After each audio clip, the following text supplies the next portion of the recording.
To be back. Shot muna tayo. Shot.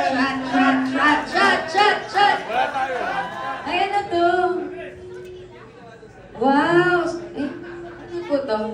Tequila lang po. Or Red Horse. Naku, huwag niyong inahamon to si RC. Mabait. Masyado to mabait. Gusto niya yung matapang. Gawin mo yung matapang yung... Yes, the best part. Kasi si Kuya yung nakaka-formal.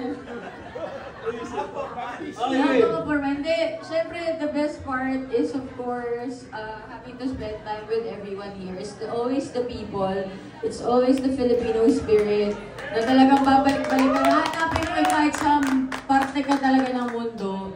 Yung Pilipino, talagang sobrang welcoming and sobra yung generosity, yung hospitality. So, yun. So, pero sa inyo, ang tanong ko, ano naman ang namimiss nyo? Kasi since andito kayo sa Dubai, tagal kayong wala sa Pilipinas. Bukod sa akin, namiss nyo. Charot.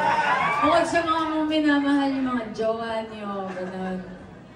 Diba? Ano pa mga namiss nyo? Lahat ba meron dito? Basta may Jollibee, okay na.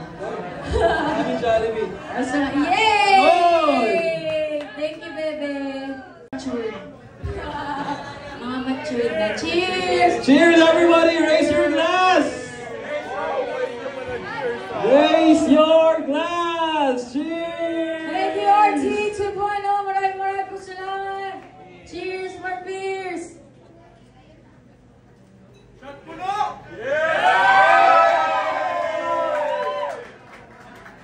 Lasang blade. Woo! Maraming po salamat ulit. Sana po makita-kita tayo ulit very, very soon. I love you guys. Palakpakan niyo yung mga sarili ninyo.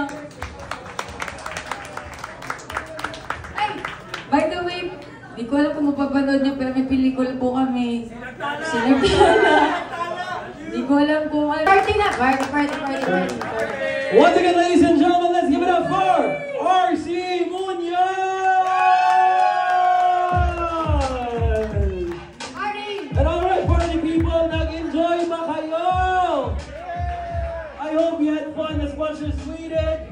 Let's give it up once again for RT Restobar 2.0 and Nostra Vice Productions!